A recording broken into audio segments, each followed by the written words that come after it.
Hello, good evening and welcome. Welcome to Rangers Radio. Join myself, Ox, here on the show tonight. It's number 26 of Southside, and the man with the 26 waist there, Jaffa. How are we doing, gentlemen? Aye, good. Aye, good, Ox, and it's good to be on with Jaffa tonight. A good evening, and hope everybody's happy and look forward to the show tonight. We're happy. We've been in football this week. Aye, it's everybody's happy. Evening, lads. How you doing, Jaffa? Great, lads. Great. Happy to be here. Thanks for having us on again. How are you, Southside? How's things in your world? Aye, good, mate. I've been listening into the show during the week. Seems a bit of doom and gloom, but we're going to be happy tonight, aren't we, Jaffa? Oh, you bet, mate. 100%. If you're happy and you know it, clap your hands. Aye. Is the pessimism justified, Jaffa? I can see the both sides, Ox. I can see, obviously, as a team, we've not been playing well. So you can't dress it up any other way. Performances need to improve. But overall, getting to the Champions League, where we've been, I think that's got to be the big plus before the season got going. And we've just got to get the injury guy, the boys that are on the table, back off the table and back into the squad. And I think injuries are hindering us quite considerably. That's my short answer to that. All right, mate, all right. So, is this a hangover also for Seville? For Royals, yeah? Probably is. I mean, we spoke about that, remember, before even the season started. We said we didn't really hope it wasn't going to be a hangover and we're trying to go into Europe and that. But I just put last season as last season, and it's done and gone. And I know people look at the bigger picture for the form and the away form and that, which I've listened to, but it's about this season. And we've only played the amount of league games that we've played, and we've lost one and we've drew one, unfortunately, and we've won the rest. Form's not been good, but I'm looking now, Ox, if when we get back to Tynecastle next week, it's a clean slate. There's a run of games to come up. And for us, we've got to get our season started, and hopefully we'll see a couple of additions into the squad that's not been in the squad. And hopefully if we can just start gelling and put a run together, that's what we're looking for in the league. Just to definitely get a bit of form back. But we want to get back to, we know we've got a good squad. We've just let us down in several games, and it's time to get back to winning ways. Aye, fair comment, Begin now. Is that right, Jaffa? The season starts next Saturday? 100%, yeah. I mean, you go to Tynecastle and we get a victory there and we put a performance in. We go top of the league. You know, that can't be underestimated. You can't just overlook that because we've had a couple of bad performances. And we have had a couple of bad performances. At the Midden and against Ajax, that was unacceptable. And the performance last Saturday, I have to say, wasn't much better. It was all right again at the beginning, but it tailed off. But as a group of players, they've got to regroup, Ox. They've got to look at themselves in the mirror, and they've got to get the levels up, and the tempo and the attitude. And I don't see any reason why they can't do that at Tynecastle. Their team should always be on the level, Southside, huh? Aye, mate, 100%. It's like Jaffa says, look, they've not been hit for them. We've had injuries. We've no managed to we've had to play the same team and some players out of position. I'm just looking for a fresh start when we get to Tynecastle, Ox. We wanted it to be better to what we've seen at the moment, but listen, there's a break. It's Glasgow Rangers, right? They know the demands. We know the demands. We demand the best. We demand to win every week. And I know I've heard people on me, Davey Malteser, man, saying we don't deserve the right to demand it. Well, we don't, but we do demand it. Because we are the best, and we want to be the best at everything. So we want Rangers to win, and we didn't get all the trophies in the trophy cabinet for being second. We just have to hope that the players come back. We'll get a Tom Lawrence back. We'll maybe see Ben Davis. And if we see at least 8 out, and maybe if a young boy McCann holds his place, or the other boy, Leon King. But I think Ben Davis is the one that we're looking to come in and kick on. So I'd like to think that there'll be some positives going forward, Doc, so we may get back to playing next week. All right, okay. Also, a lot of stuff going on after the park, Jaffa. Yeah, I listened to the interviews intently this week from John Bennett and Stuart Robertson. I'm glad they've done it, Ox. I agree. I think the biggest mistake that they've made is they've not been communicating with the fans properly. Let's hope that's a watershed moment and they've learnt from it, and that they tell us stuff that's going on and they come out and talk to us. And I think that's good that John Bennett done that. He speaks a lot of sense. Some things make a lot of sense. It's maybe not what you want to hear with some things, with money getting spent and where it's getting spent, but it's a reality. £23 million invested in the club in the last 3 years, between putting new roofs on and sorting toilets and putting new lounges in and Edmondson House, obviously, and some money still to be spent. So I'm glad they've done it, Ox. I thought the interviews were very informative. But I agree with a lot of the guys on here, not really interested in that stuff. It's what happens on the park. But sadly, they're linked. No, a lot of good on the park if the roof was doing, Jaffa. No, 100%, pal. No. And that's the balancing act. The boardroom and the playing squad for Howie to the manager and being aligned and all the buzzwords that John Bennett uses, and he does use a lot of buzzwords, but he talks a lot of sense. And incidentally, the main one being the fourth pillar of the player trading model is only months old. It only happened in January of this year. It was only 10 months ago that we sold our first player for a substantial amount of money, Nathan Patterson. So I think the board deserve a wee bit of slack, in my humble opinion. But I think on the field is the performances have got to get better, Ox. There's mitigating circumstances, but they've got to get better. I know that's not something that particularly interests you, Southside, but you have to get some of these things right to help improve the first team. Aye, I mean, I think we'll see. I think John Bennett said, I think he spoke well. I think they were probably under a bit of pressure, the board, to come out and say something. So I think he addressed questions that he was asked or what was pre-planned to be asked, and he answered them pretty well in various subjects. People read into what they want. The directors, no kidding aside, Docs, they have delved deep into their pockets, right? I think sometimes people thought because we qualified for the Champions League, we were just going to splash a lot of big money. And obviously, when you take into consideration, although we say they got out of the club in 2015, they were probably still fighting off money, and they were at court for things with Ashley, and they were having to pay legal costs and all that stuff that we know was happening because we read about it, but we probably didn't take it into consideration at the time. So the board have done well. Probably have wished they might have splashed a wee bit more cash, but at the end of the day, they've gave out the money that they gave, and it was down to the recruitment to who we brought in. And I'm sure we'll see it when the shareholders come out and that gets published. We'll get a look into that and you'll see exactly where most of the money's went into, because it'll all be detailed in there. It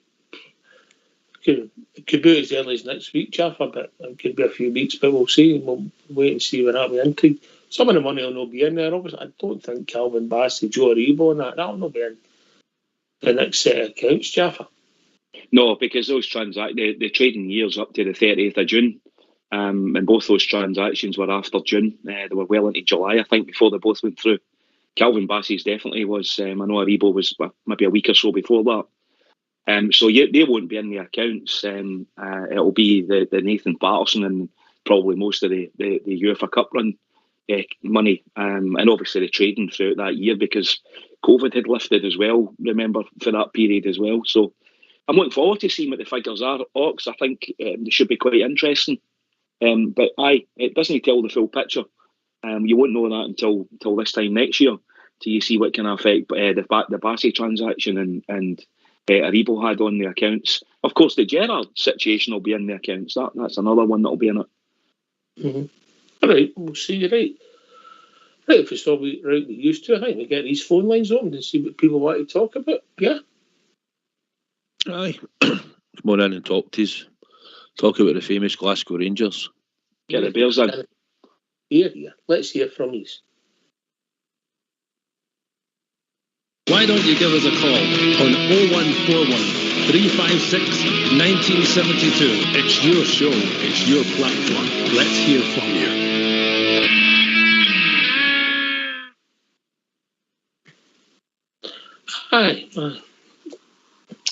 It's been an interesting week, considering there's been no domestic football. And I don't think most any teams are particularly fans. We see it every time, Jaffa, of these international breaks. Oh, they're hellish. Looks, to be perfectly honest with you. I mean, both stiff. Listen, I didn't even know that game was on the other night, and I'm not joking. I didn't. I've got no interest in international football in whatsoever. Genuinely, I only was interested in what was going on down at Edmondson Drive and where we were with injuries and so forth, and obviously then they got the updates for the board, which has kept us interested this week. But the quicker we can get back, as Southside said earlier on, there at Tynecastle next week, the better for me. That's all I'm interested in is the teddy bears. Yeah, Southside is unusually it maybe came at a good time for us. Or would you think if you keep playing through it might have been better? You'll never know, will you? But I think the break came at the right time. I think we've used a lot of the players. I mean, as much as you say it, it's only the start of the season, but I still don't think they're as fit as we were under the previous manager.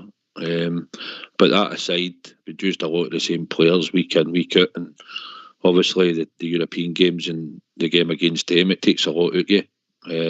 So I think probably for players that were hoping to come back and the ones that have went off for them, get the rest. There's no many of them are in international duty, so out the most of their squad. So I'm just looking for them to come back firing, and I think it came at the right time for us, especially Ox.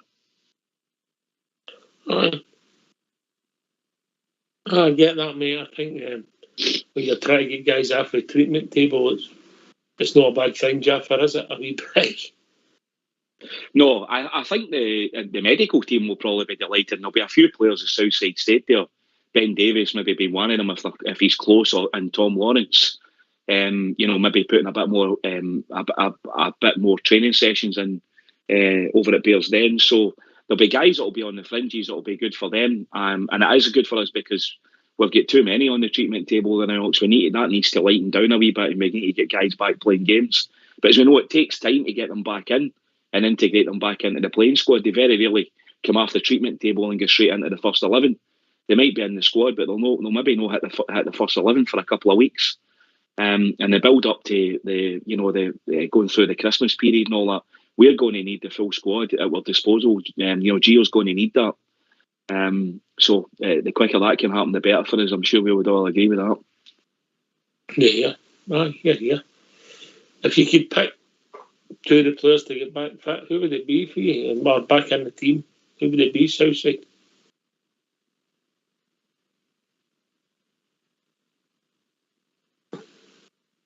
Jaffa? Definitely Tom Lawrence. Ox, definitely Tom Lawrence. Mm-hmm. And I would like to see Ben Davies get in the team. That would be my two, the ones that are currently on the treatment table. And I'd like to see Alfie.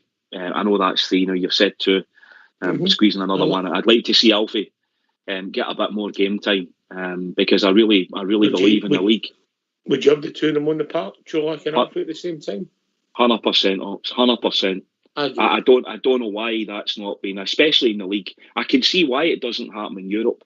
We need the five. You're looking to protect the back four, however you're playing, especially the teams that we're playing, Ajax and Napoli and Liverpool. But in the league, for example, there on Saturday, you're not telling me we couldn't have Cholak and Alfie playing a number 10 role or just sitting. Number 10, call it whatever you want, sleeping striker, whatever you want to call it. Alfie loves that role. He loves that role outside the box, and he creates merry hell when he plays it. So I'd get the wee man back in, and Big Cholak, I think he could be a great decoy for him. Southside?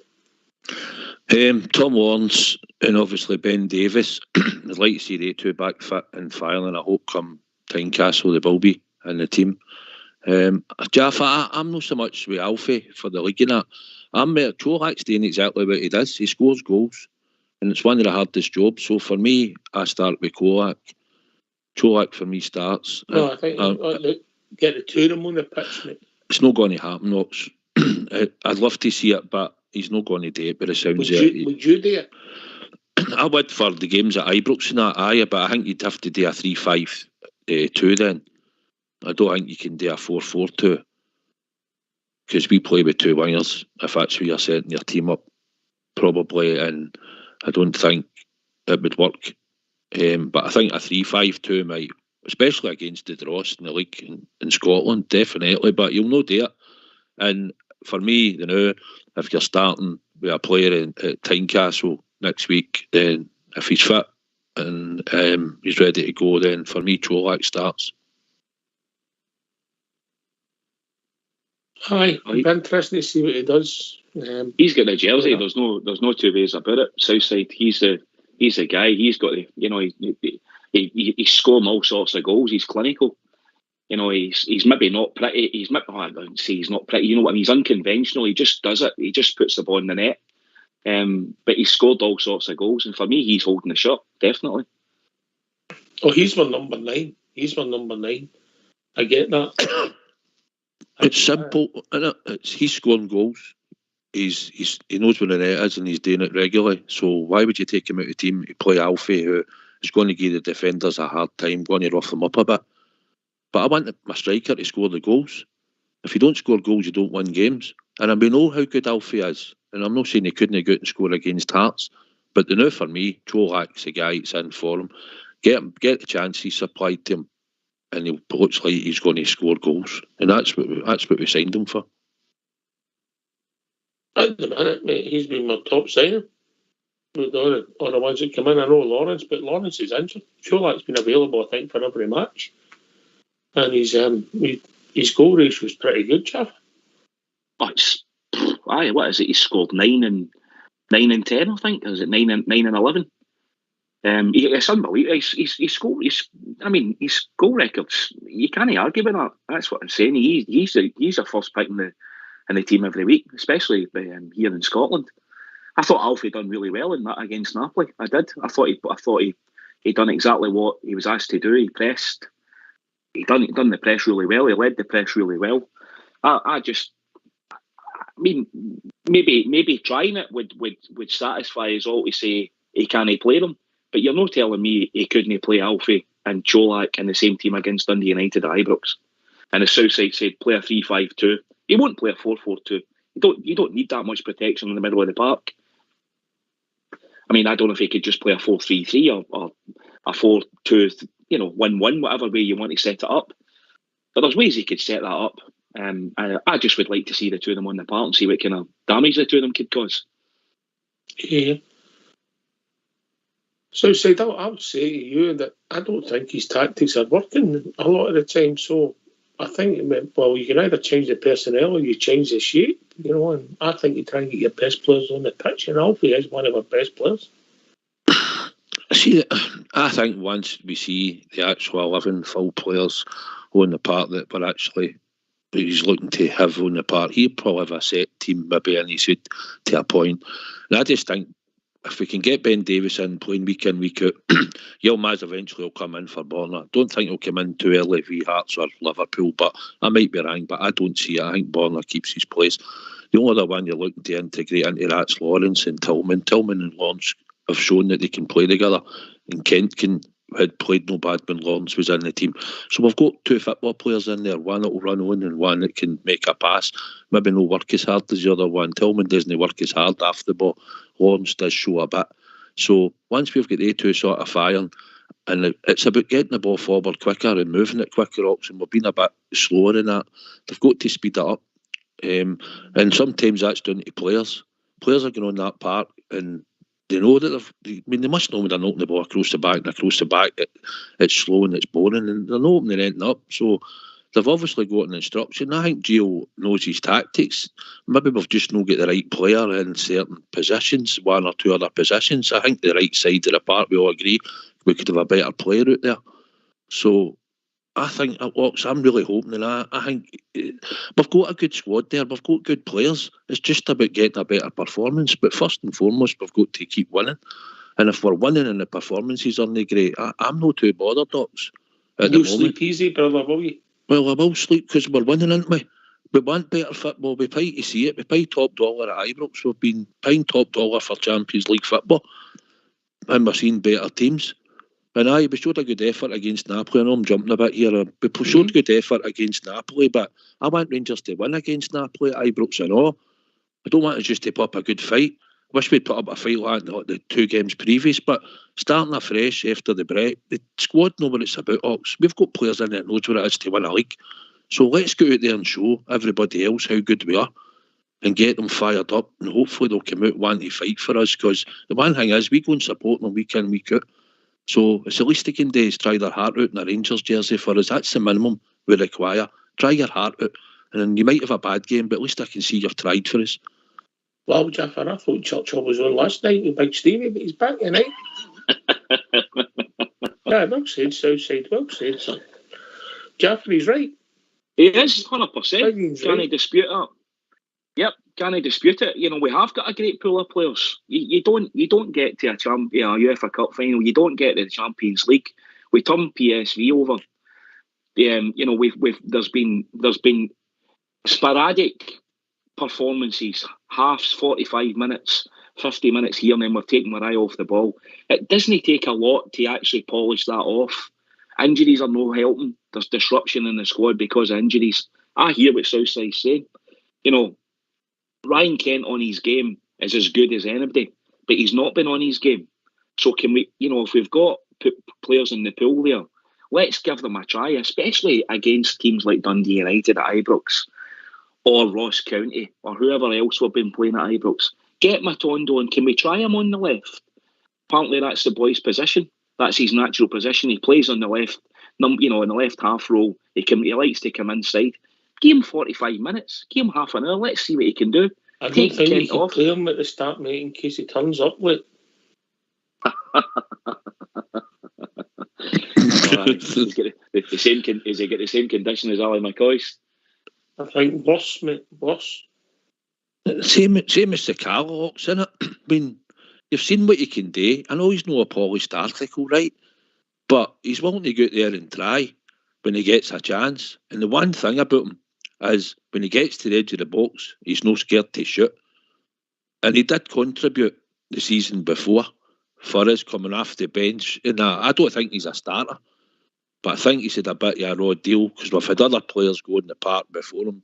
And it gets a bit mundane when you're sitting there and you're looking at the bench and you were hoping like a Charlie McCann would come on or that, and they turn around and it's Arfield and it's Davis or it's Ryan Jack. So wee man's not a chance, and maybe Roy Mackay being a good striker and looks at him, doesn't think, well, he's not really his cup of tea, and maybe they don't really fancy him, which obviously they don't.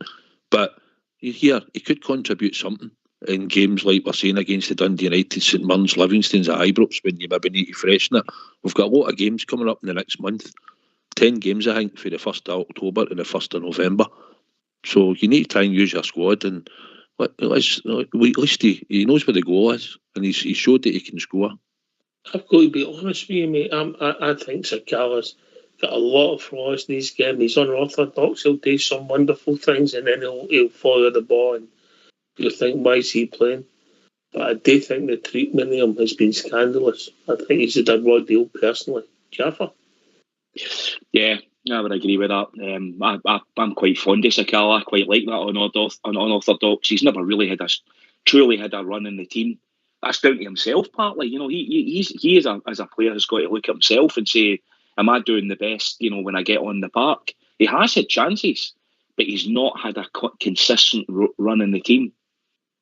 And I think for that reason, Ox, when you consider there's been other players that have been right out of form that consistently get the jersey at the start, and I don't think that's fair. I agree. I would get him on. I would give the lad a run, play him. He's part of the pool. The pool's big. We've had plenty of games, but plenty of opportunities to play Sakala, and he does get you goals. He does. He scored some cracking goals for us. You know, with the head, with the left foot, the right foot. The lad's got something about him. But he needs games. Every footballer needs games. That's the fundamental. They'll all tell you that. Every single footballer will say, "I am out of form, but I need games to get me into form, to get me match sharp." It's just difficult, and plus people will say they'll have a different view. I'm not saying he's a top footballer, Southside. I just think it looks for the outside looking in, he's not been treated the best, Southside. No, he's not. We know he's got flaws, right? But he tries. And I just think when he gets to the edge of the box, when you've seen it, he shoots, and he's got quite a hard shot on him. Better shooting at goal than what Kent's been or Scott Wright's been, or anything that Matondo's contributed. And I know we've not really seen him this season, but I just think he can be a pest, and he could be contributing, because there's certain players that haven't been contributing, and I do think he's getting a raw deal. Ox, I agree with you, but he's got to fight for his place, and he probably is, but it probably gets a bit disheartening for him. But hopefully he keeps the faith, and hopefully if he gets a chance at some point, he'll come in and he might just contribute, and then maybe the management team might see that he could be an impact player coming on off the bench. We'll see. It looks as if he's not going to get a sniff. No, personally, I don't think he's getting a sniff, Jaffa, but there you go. Mm-hmm.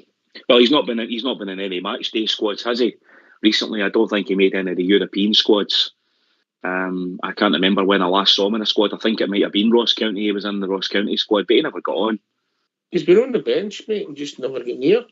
Aye. He's just not getting near, Anyway, we'll see where it takes us. Where we're going to go. We're leaking goals. Can you put your finger on it, Southside? Playing a mateship. Well, one centre half's not very good at the moment in Golson. Sands is doing his best, and we've had our goalkeeper. I think he doesn't command these boxes much, shouts and balls at the defenders, I think, as much as McGregor does. Don't think he was at fault for goals in the European game and that, but Ajax and stuff, just think we've just made errors, Ox, and we're getting punished. But certainly close balls and this, I see we've went away for the zonal marking, which is good, so that might make a difference actually, because we've lost stupid goals for set pieces. Does that give you a problem, Southside, that he thought that was a good idea? I don't know where he got. I mean, I know we're bringing in another new coach or something, didn't we? Was it somebody from Manchester City or something? I don't know if he's defensive coach or something, but I don't know why we switched to zonal, especially when you don't have a commanding centre back that's good in the air. You're better off just try to jockey your man into you and mark your man. And I think we've seen a bit of an improvement when we went back to that against Napoli. Jaffa? I'm not a fan of that zonal marking. I think there's holes all over the place in it. Ox. It's just, and I think certain teams can play it if you've got the right personnel. We've not got the right personnel. Connor Golson can't play a zonal marking system, and I think that's fundamentally why we were losing too many goals. I agree. I think since McGregor, the 2 games that he's come back in, or 3 games, whatever it's been, I think there's been a marked difference.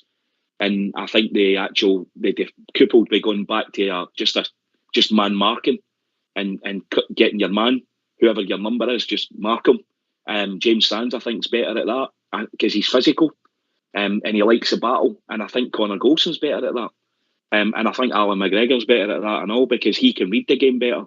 So I hope he's back. I hope that's ditched. I hope we don't go back to zonal marking if he decides to go back to McLaughlin and goal. Because I don't think it works for us. I'm getting messages right or left and centre here. I can't ignore it. I cannot ignore it. Biggie, what's happened with your football selections? Are you talking to me? Aye. All right. A wee bit downhill slightly, but unlucky. I'd say unlucky. Who's laughing? You? What are you laughing Everybody's at? laughing. What? See the game. All right. I'm not taking Burton Albion again, right? peeing me right off, right? They shouldn't be scoring goals, right? They've done me twice in that cup. Football, Jaffa, Burton Albion. Right, I'm not taking them, right? But see all the other games last week? They absolutely battered their teams. I get 2 up, 2 draws, 2 up, 3 draws, 3 draws, 2 up, and a defeat. So you and get the draws. I know, but the other 3 draws should have been wins. They battered them. It's just unlucky. 2 out of 6, Jaffa. You get 2 out of 6. Listen, right. You two laugh, right? I'll tell you what, right? I've got one for this week, right? Right, go on, let's hear it. Ease a minute, because I need to log in, because I've put the bet on, haven't I? So if you give me a minute and you two just talk your usual nonsense, you can come back to me. He's putting the country into recession. You see that 26 Jaffa he's talking about, right? He keeps hitting me with 26. What he means is between him and Stevie, they're 26 stone. That's what he means. Oh. That's what he's getting at. By the way, I think me and him would take that.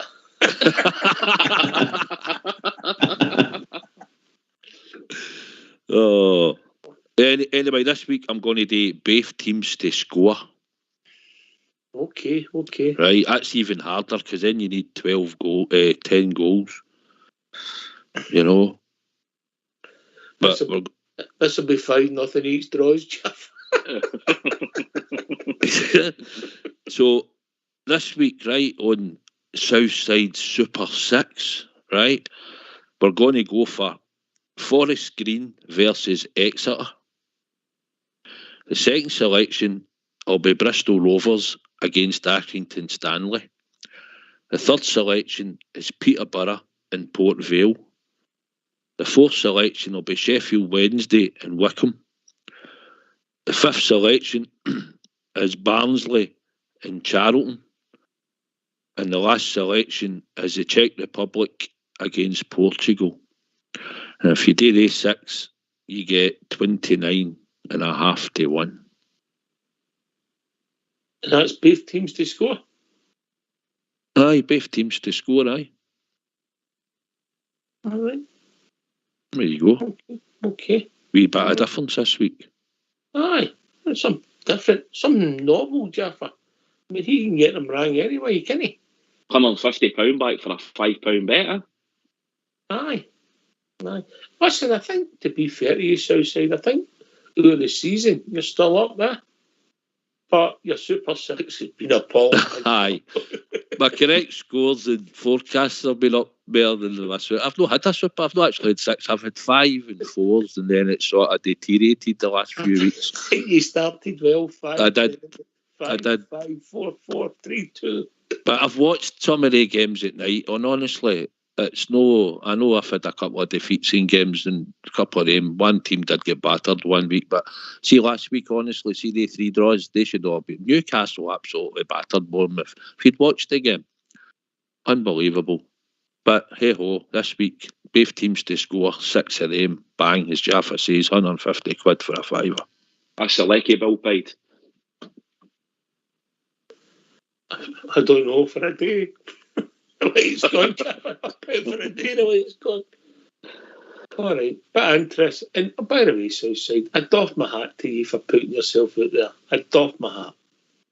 It's a bit of fun, isn't it? Although I do that bet. I do the bet every week anyway. So do I. I've done it as well. That's it. And I'm hoping that if anybody else does it, are going to get a wee turn.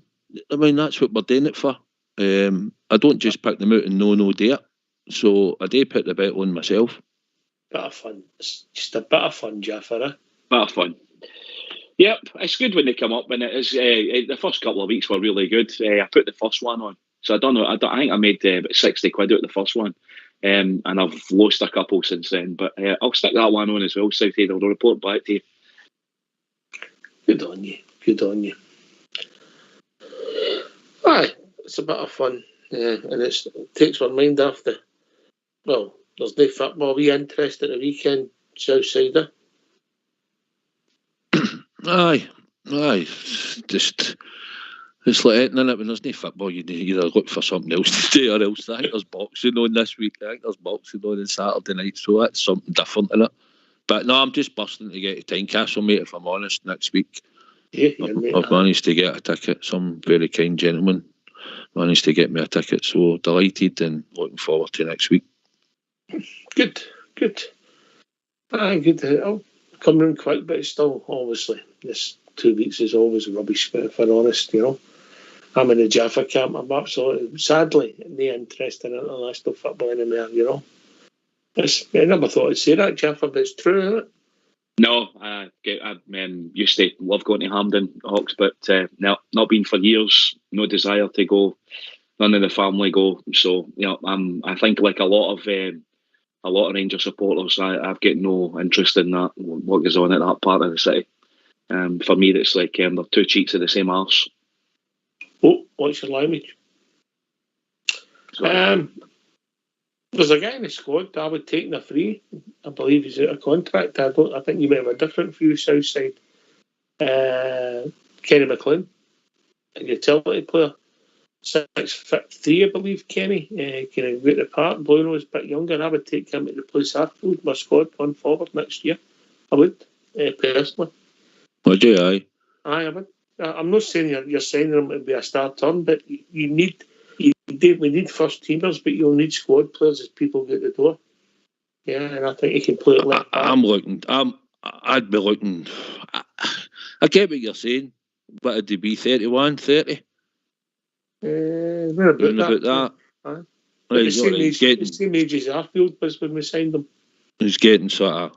He's played down in England. He's done the Premiership for a bit, playing in the Championship. Got good experience.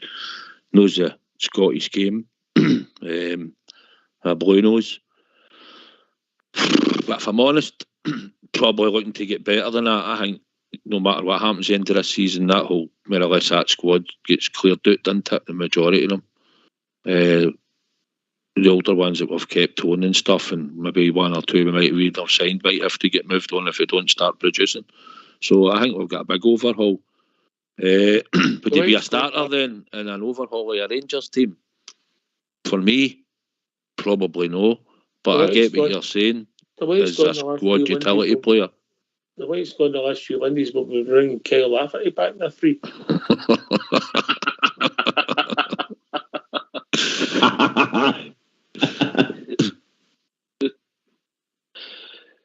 Aye. I know, I get what you're saying.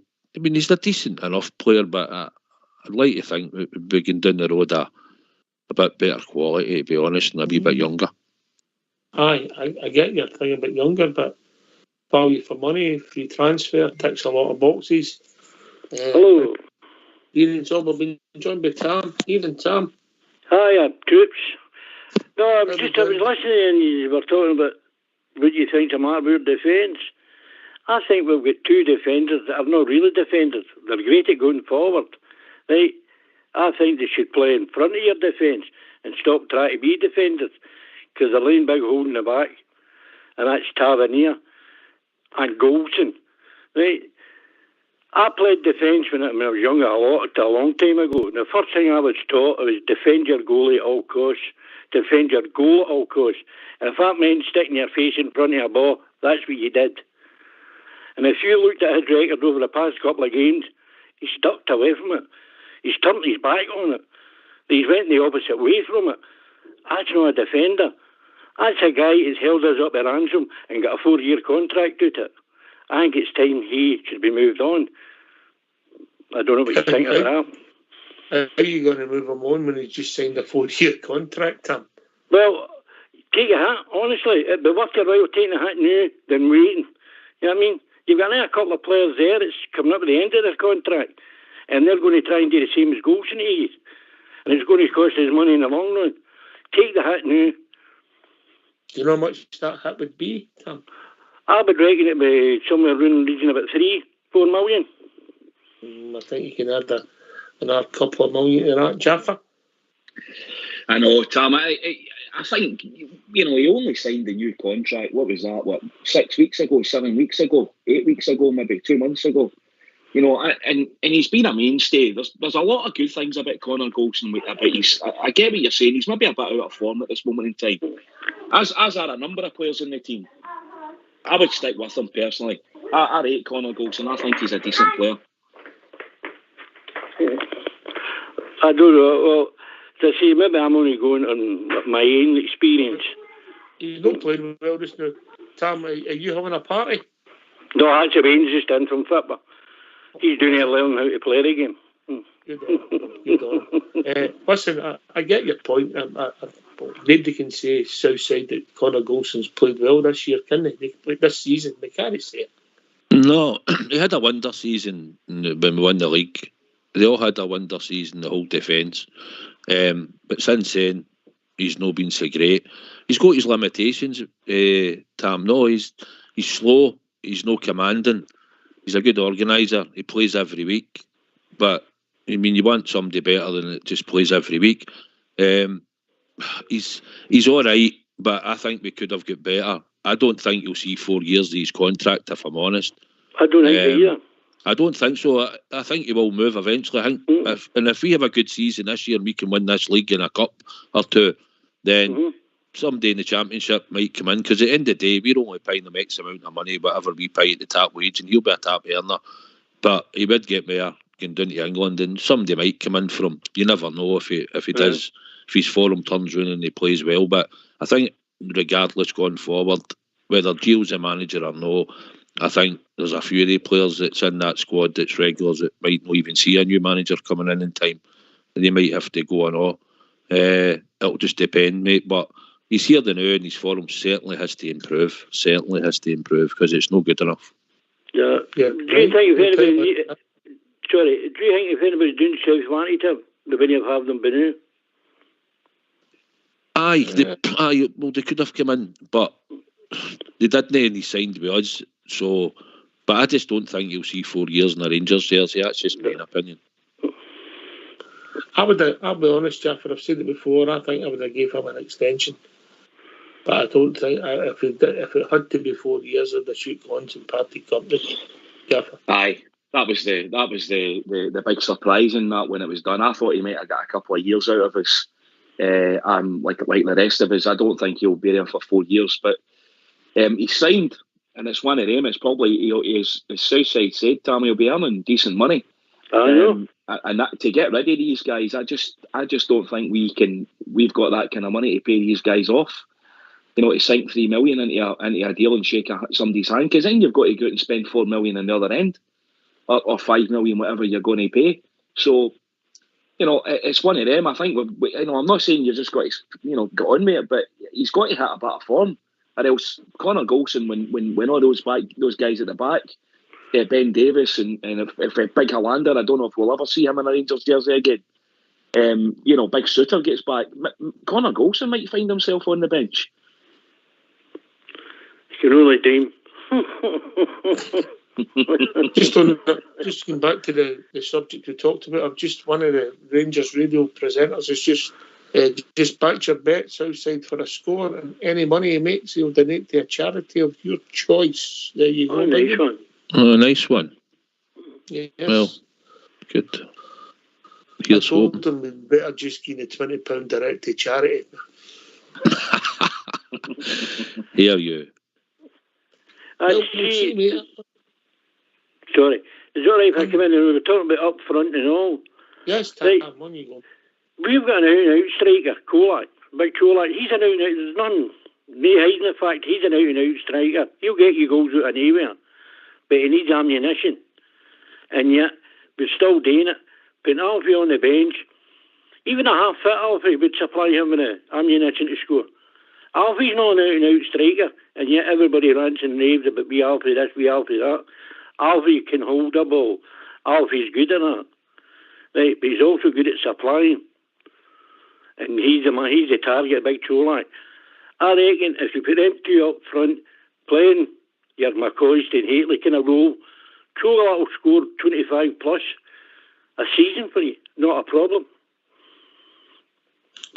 Southside. I think Cholak's on his way to doing that yourself without him, Tom. Aye. To be honest, I get it. I get the thing with Alfie, right? But see the now, I know people about there screaming Cholak's no link and he doesn't link that well. He doesn't, right? But what's the point in us playing Alfie and having him 30 yards for goal, holding the ball in and playing it out to the wing, and then he's not in the box to get it. If we get on the ball and dictate a game, and we've got Tillman and Lawrence on the park, and we've got Kent functioning and all, then we'll get chances to create in that box for Cholak. And 9 times out of 10, as the White's gone, and now he sticks the ball in the net. So for me, Alfie doesn't get anywhere near the team, and now he gets on the bench. For me, I start with Cholak against Hearts, because I believe he'll score, no problem. As long as we create the chances, mate. Who's joining in for the right hand side in your team then, south side? It's a $64,000 question, isn't it? Could it be Morelos? No, I don't get this, but everybody thinks he can play as a number 10, he can play out wide, and I know he drifts out wide when he plays up his cell. We've watched him drift out to the wing and stuff, but maybe I'm wrong. Maybe I'm wrong, Ox. No, maybe you see something I don't, but he's never played. He played up with him. It was at Hibs. Cummins tried it with him, done it with Roof, and he's done it a wee bit of time with Defoe. And did it ever really work? No. So there's your answer, innit? And Gio doesn't actually play it, as he said. He's never played it. He said he might try it, but he's never played it. So why do we think that he's going to change and automatically play Alfie up beside Cholak? Because we can see it makes sense against the Dross in Scotland. But he's not going to do it, I don't think. Chaffer?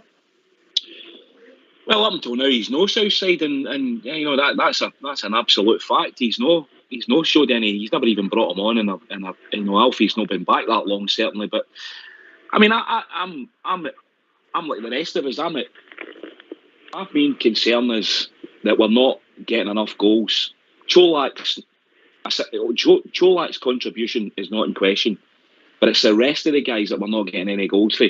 Tom Lawrence was coming onto a game. He was chipping in with a couple of goals. Big Tillman was as well.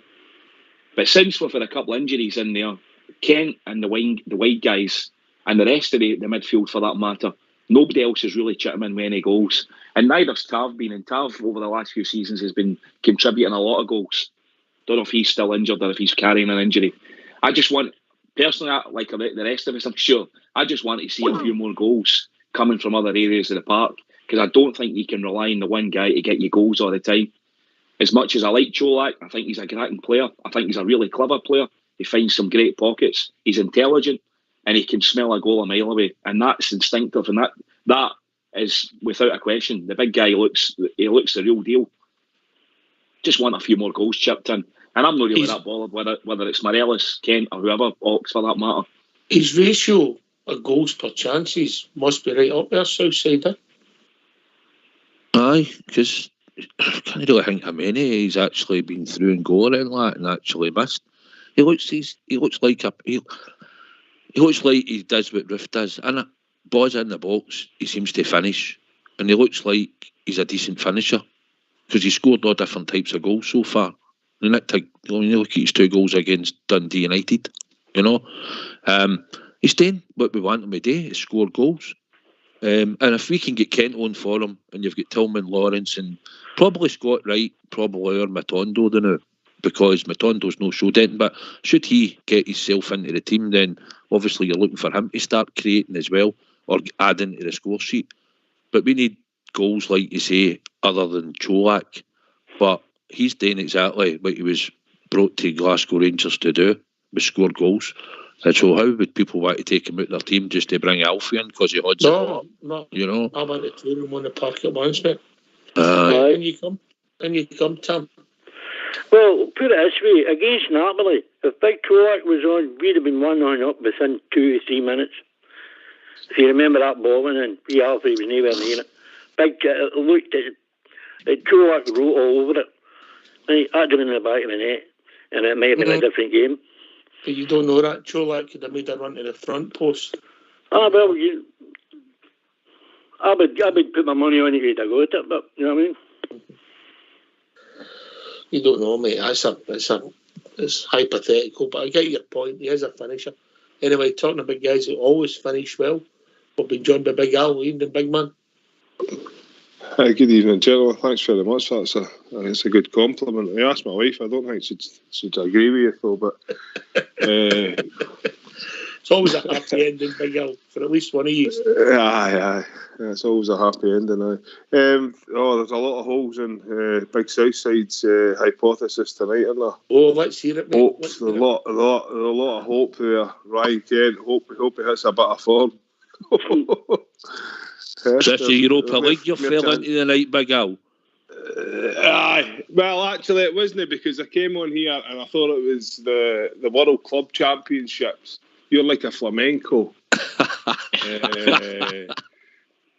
Jaffa, he's like the Wellington Phoenix for New Zealand, and Oxjair's obviously like the old Benfica. You know what I mean? With Eusebio and all that. So no, it's a top team tonight as well. Just a pity he's won on last night. I've just trapped into the Europa League. So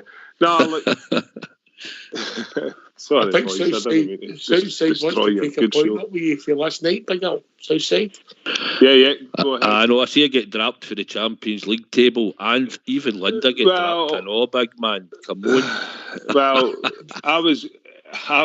I was thinking about that actually when I was walking into the office, and I thought I would give Linda a booty call later once I dropped to go after a taxi. You brought it up, and I had to because the reason I picked Rangers, I look, it could have been named. Rudy Bear should have been on there and all.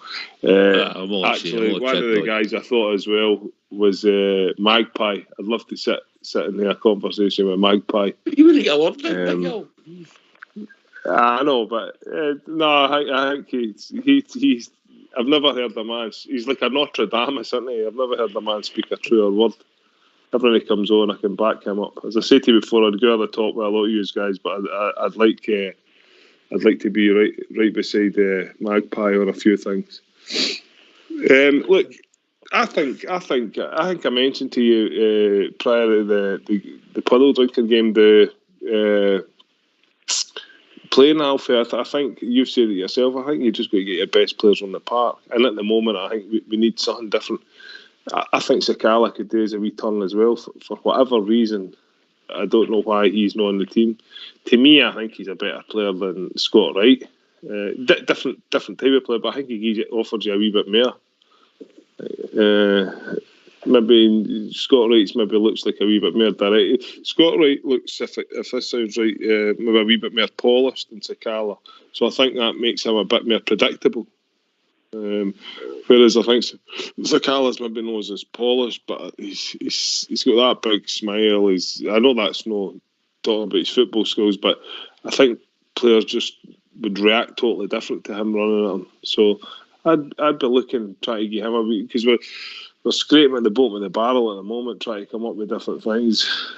The manager, as Stevie said last night, Jacob must be on a shaky nail in regards to if he's going to stick with what he's doing, because I can't see what he's trying to do is going to work too well. So, but then again, Ox, as I said to you last night, is it that bad? With 2 points, you know what I mean? Get a win to go top of the league, and the pressure's back on, and we're all happy again. So I would play Morelos. I'd play Morelos, maybe Sakala, shake it up a bit, and just because Kolak will be in that position. Whatever team he plays in, he'll still get in that box. That's his thing, isn't it? It's just about the players supplying him, and if he gets his supply, he scores goals no matter who's playing behind him, who the rest of the 10 players in the park are. Jaffa, I think it's remarkable when you think about it. He scored 8 goals because the wingers haven't created nothing for him. No, a lot of them he's created himself, Fox. Because he's read a situation. Like the goal that Tillman robbed in PSV. I mean, that he saw that happening. Cholak saw that. If you watch the reruns of it, Cholak saw that was going to happen. He has got it. There's no two ways about it. The big lad will score. If he stays fit, he'll score. My prediction, I think he'll go over 25 goals this season. Cholak. I think he'll be a mainstay because he's just got it. And I agree with Al. I think it's just getting the combination of whoever it is running about him. Yeah, I know Ryan Kent's a brilliant player. We all do, but he's just out of form. Can we not give someone else a try at least in the last 30 minutes when we're playing against Dundee United? All I'm saying is, can we try it to see what happens? Because the other things that we've tried, the other guys are not contributing. They're not scoring enough goals elsewhere in the park in the forward line. That's my only concern at this moment in time. And goals change games, as we know. If we go up 3 or 4-0 against Dundee United on Saturday last weekend, it's a totally different conversation we're having tonight. Southside.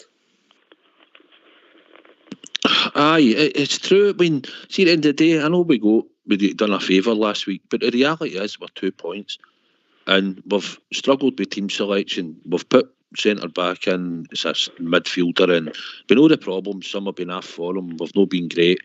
So I just think Big Al will start against Hearts, and I don't fear Hearts at all. We can get Ben Davis on the park. We can get, like we said, Lawrence and Tillman functioning. And Ryan Kent is the one. But I'm hoping if we can get the two fit on the park, I think he starts to play. And if he doesn't, then he just drops out the team for me. I'm not having a Brian Laudrup last season at Rangers, no kicking a ball, and he's just doing one of them. He needs to get his form back. But before they done that with Ryan Kent, we're giving him a chance at the moment. Do we wait another 3 or 4 weeks? Well, see, to be honest, Big Al, I know, but he is a natural winger, and on his day, and if we can get him in a better form, he will go by players that he's just not contributing for big goals or that. We do say Sakala, right, but for me, Sakala's better on the left than he is on the right. He's proved he's been better on the left than he is on the right. Matondo's the one that you hoped would come into that team straight away and kick on, and he hasn't. Scott Wright, as you mentioned, works better with Tav. Tav and him work well together. He knows where to be positional-wise on the park when Tav's gone forward down the wing. And that's the thing, that they've got a good link-up.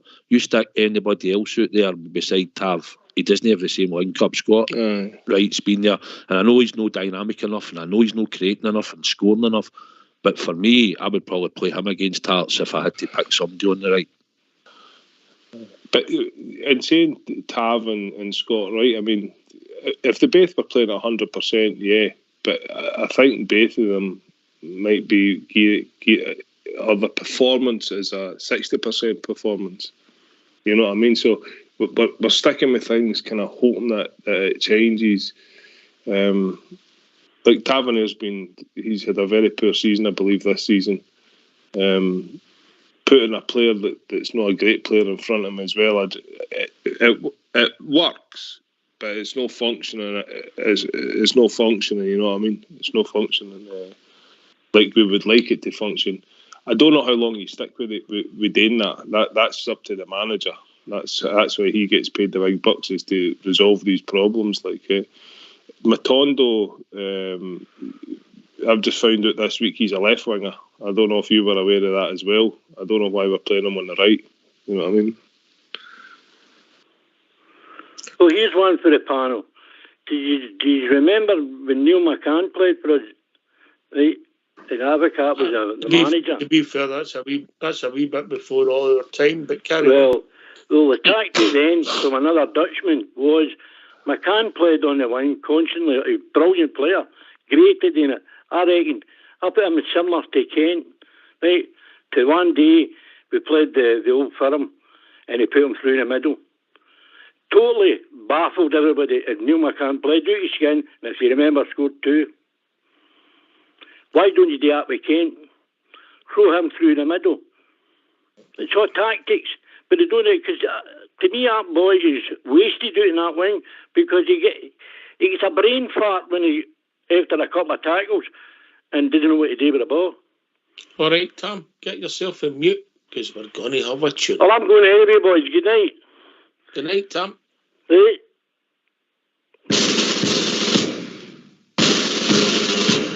Hurrah! Hurrah! We are the Billy Boys. Hurrah! Hurrah! We make a lot of noise. We're up to here, we'll never fear. We all are Billy sons. We are the Glasgow Billy Boys. We belong to Glasgow. We're orange and we're true. Scotland is our country, our colours white and blue. We're Protestants and proud of it, we're young from near and far. Glasgow Billy boys they call us. Hurrah, hurrah, we are the Billy boys. Hurrah, hurrah, we make a lot of noise. We're up to here, we'll never fear, we all are Billy sons. We are the Glasgow Billy boys. On the 12th day of July, you'll find us in the walk with our brother orange men, there's Sandy, Bill and Jack. Willie is our hero, he beat them at the wine. Glasgow Billy boys they call us.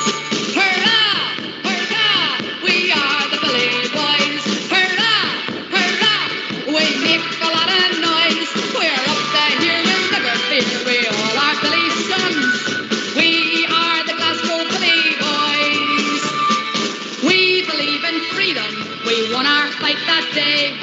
At the Battle of the Boyne, we're very proud to say, James he was defeated, justice had been done. Raise now a glass to King William. Hurrah, hurrah, we are the Billy boys. Hurrah, hurrah, we make a lot of noise. We're up to here, but we're never fear, we all are Billy sons. We are the Glasgow Billy boys. Hurrah, hurrah, we are the Billy boys. Hurrah, hurrah, we make a lot of noise. We're up to here, we'll never fear, we all are Billy sons. We are the Glasgow Billy boys. Why don't you give us a call on 0141 356 1972? It's your show, it's your platform. Let's hear from you.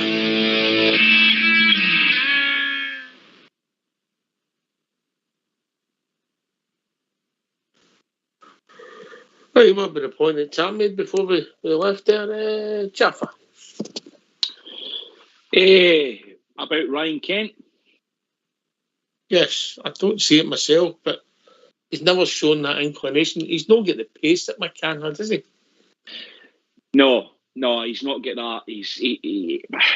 Ryan Kent, I don't know if he's lost a wee bit of pace, Ox.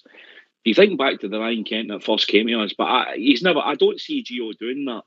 But I do like the idea that Ryan Kent. I think Ryan Kent is too predictable out in that left wing. I think most teams, even in the SPL, have got him sussed.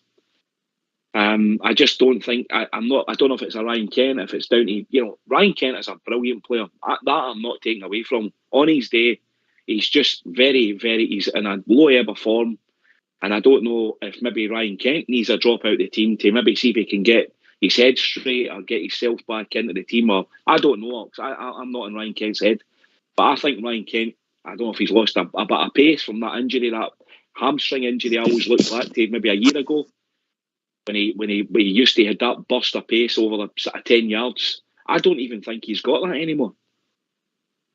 Oh, Big Al.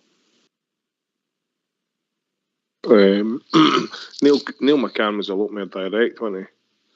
But he hugged the wing a lot more and gets the byline then maybe I think when Van Bronckhorst came in, Ryan Kent hugged that wing a lot more. So maybe he needs to just stay out there, be a wee bit, instead of the turning in and then turning back and then turning in and try to go into the box, just hug the wing. And the only time he kind of comes inside any time is if there's an overlap with Barisic. Just take it back to basics. Just stay out there. Don't come anywhere past the 18-yarder. Maybe try that. Look, if you play him through the middle, I think he just will tie himself up in knots. I think he'll not get space to drive straight forward. So I think maybe back to basics. Just hug the wing and just get the ball in for the byline. I think that would be ideal. I think if you wanted him to get the ball in for the byline, Big Al, you'd maybe play him on the right south side.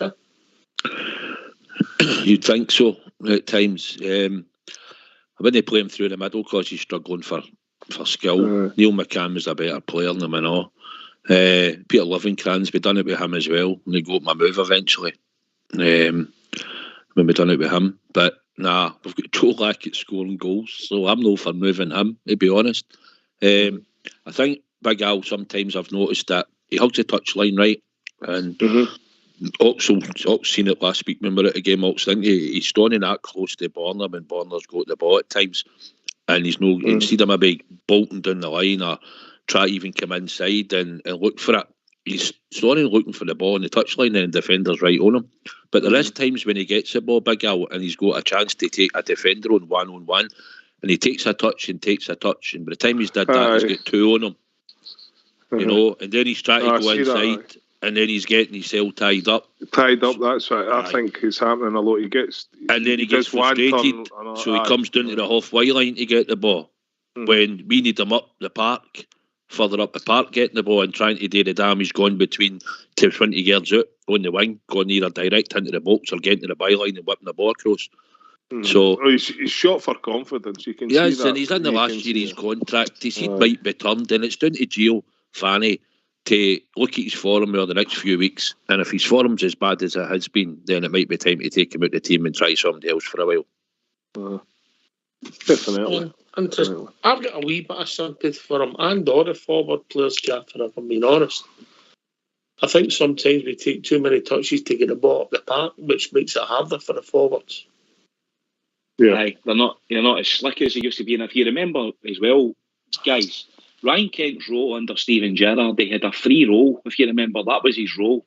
He was allowed to roam between right and left, and obviously under Gio, that continued for a short period of time, and then it became a more rigid role where he just plays in the left wing, and that's maybe, he's obviously been instructed to do that. That maybe isn't what Ryan Kent wants to do, clearly. But I think that's what's making him then look predictable to a lot of teams, because they know he's only on the left wing and he's not going to move. Whereas before, I think he was a lot more dangerous when he used to go right across the front line, because he would move about. He would go on the left wing, the right wing. He would play that wee bit through the middle. He would often play one-touch stuff. And I think in general, Ox, I agree with you. The ball, on occasions, on a lot of games, is much more slow at getting forward to back to front. And they're taking too many touches. I'm not saying that Ryan Kent's playing well or anything. I've just got a wee bit of sympathy because of that, if that makes sense, Big Al. Oh, definitely, you're bang on, but that goes for all the strikers, doesn't it? It's no good if we're passing the ball back to our own defenders when we get to the halfway line, and that's been happening a lot. We can all see that. I don't know why the manager's not changed that, but that might come down to the personnel. They're not really forward-thinking players. Your Kamaras, your Jacks, to a certain extent, Stephen Davis, although he does like to put a wee boy at the top down into the wings. The light at the end of the tunnel is your Lawrence, but unfortunately, he's been injured because he came in, he's wanting to go forward. You need forward-thinking players. You've got Lundstrom there that can kind of sweep between the midfield and the defender, so there's a bit of protection there, especially in the Scottish game. And I think that we have to concentrate on that. We keep seeming to go backwards, and like you were saying at the beginning of the show, there's another total rebuild needed. It just seems to be putting on sticky plasters all the time. We need midfielders that can keep the ball moving forward.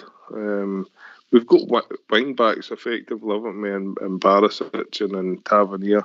If the ball goes back, it should only be going back 4 or 5 yards for them to bomb on with the ball.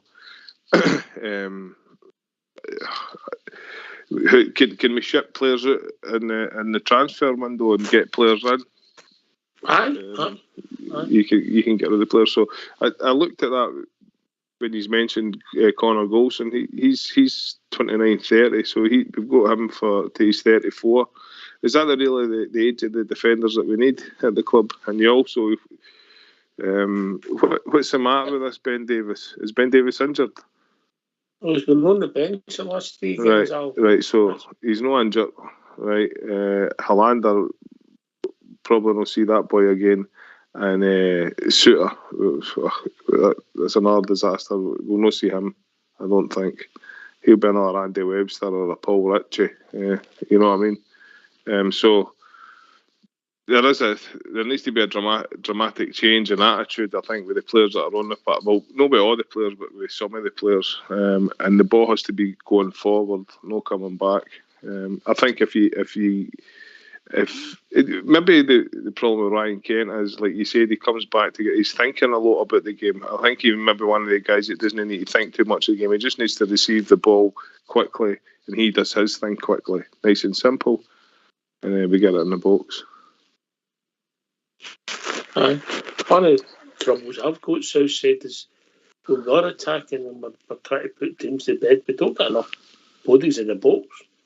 No, well, we said we used to play the two false nines, and when the two full-backs get down the park, many times did you see Tav come in at the right-hand side and score goals, plus we had Kent in the box, because if he was playing the false nine, Borna was there, we had Riff playing a false nine up there.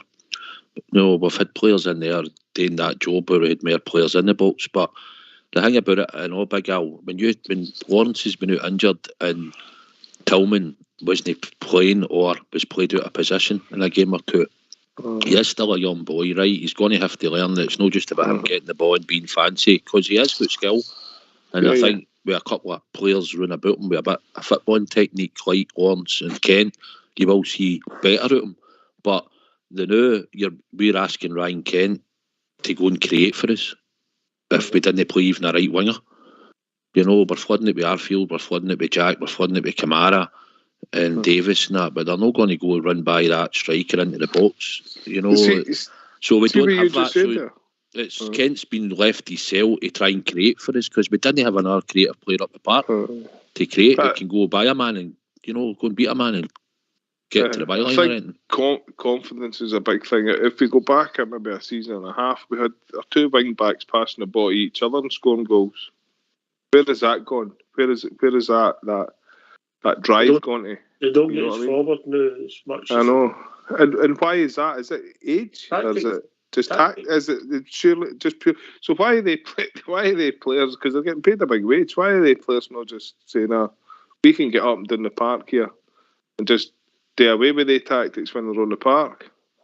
Are they scared of the manager? Because surely if they start doing that and they start scoring goals, the manager wouldn't drop them.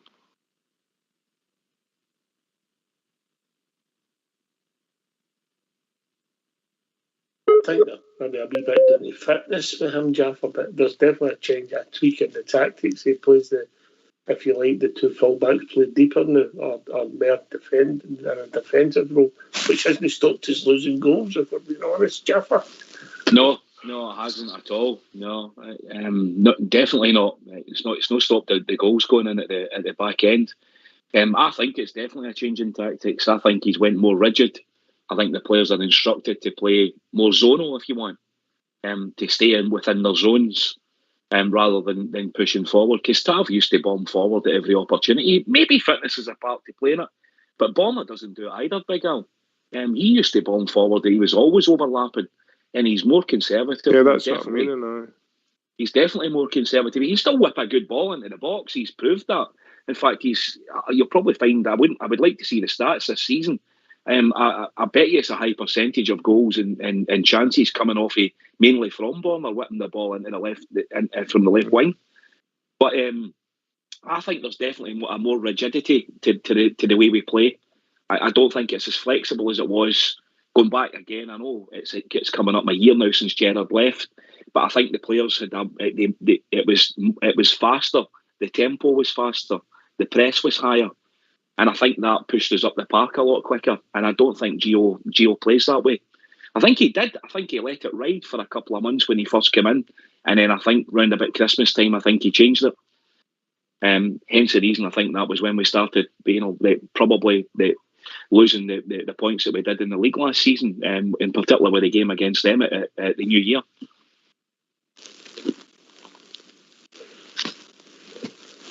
Okay, interesting stuff. Yeah, like Southside, you go Al about his dining partners and his menu. What would yours be then, quickly? What Rangers related? Aye. That's easy. I would just, I'm not going to name them, right, but I would just take 5 members of the ticket office with me.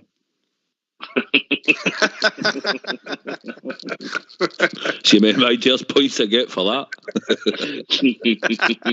Well, you're in it for yourself, eh? You better believe it, big man. Nobody else cares about his dairy. 5 and a woman, man. 5 and a woman in a wee minibus.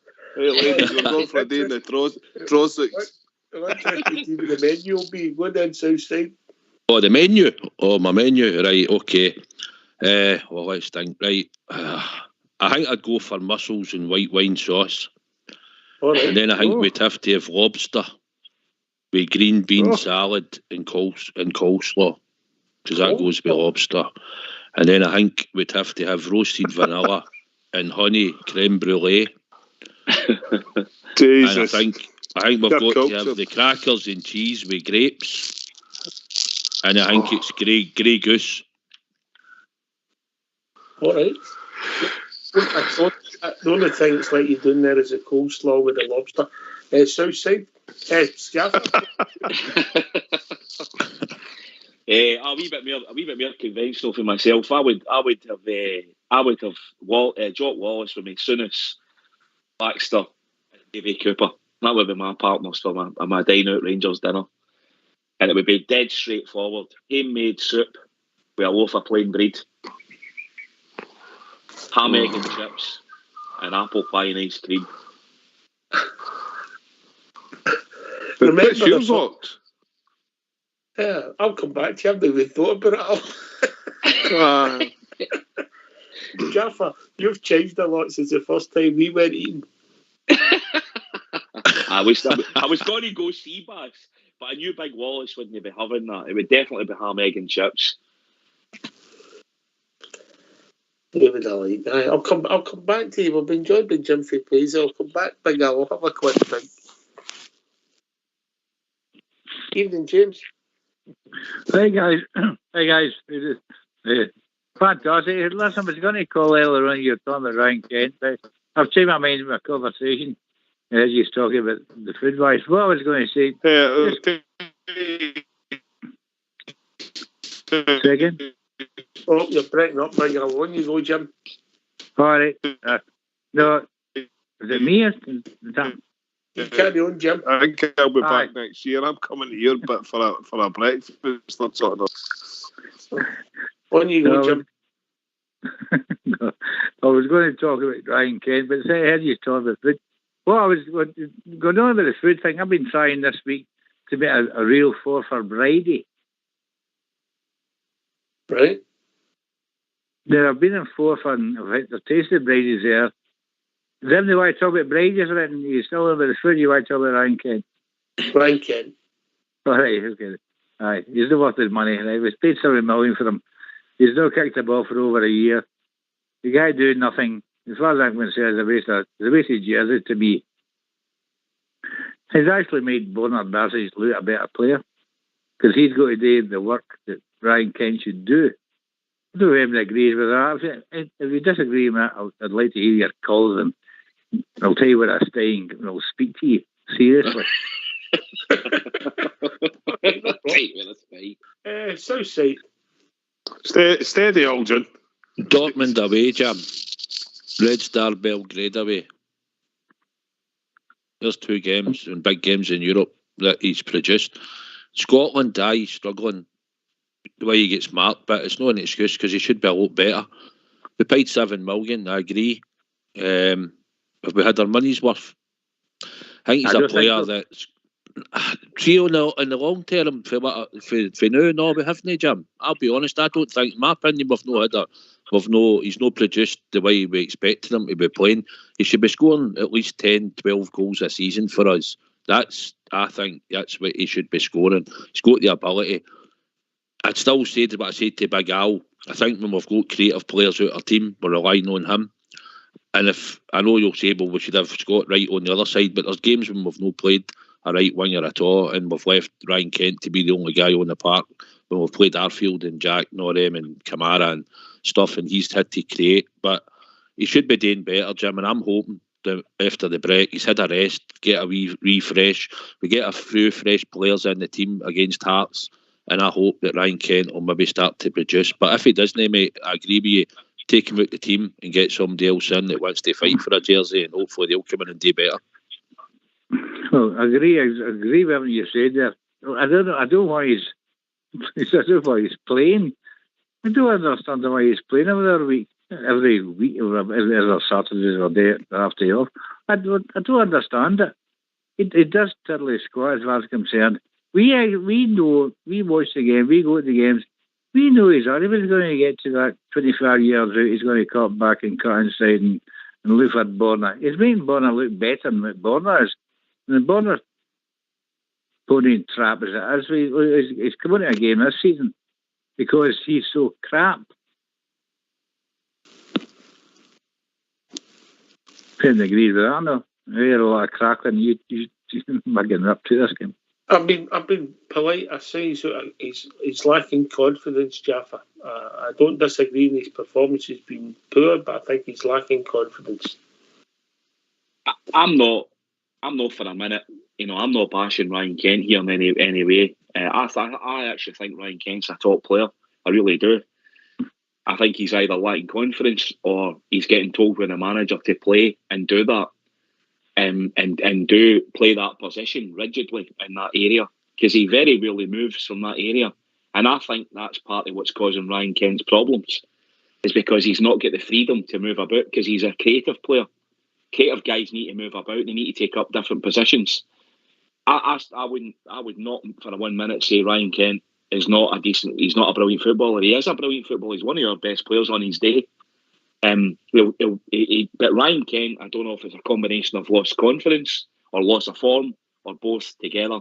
But the Ryan Kent, when he first came to us, if you watch back the clips, Ryan Kent used to create merry hell with both his movement, his pace to get to the byline, and his bravery.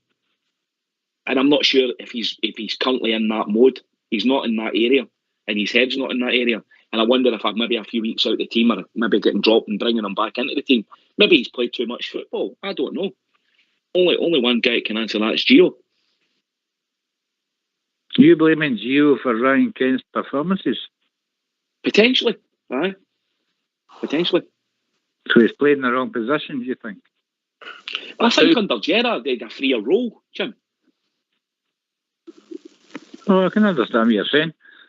So if you're a good football player, you play in a good football team, well, surely you take it on yourself to play your own game. If you're outside left or outside right, you go to the touchline, get it out. He does not do that. He would not take a fullback on, did he get to the byline? Is that no winger's position, really? Is he not a winger then? Remember he plays on the left and he's right-footed. I know. By the way, he's ambidextrous, isn't he? I don't know what he does with his horns, mate, but he's right-footed. Well, I'm ambidextrous. Oh, we know that, Jim. We know that. But can you eat a bridie with both feet? Yeah, No, I'm just trying to hear. By the way, see, I got that bridie sorted out. You're the first one to get one.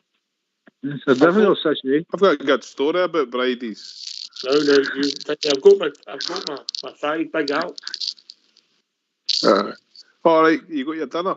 Aye, Peter Campbell, William McBeach, Peter McNeil, Moses McNeil, and Sonia McNeil.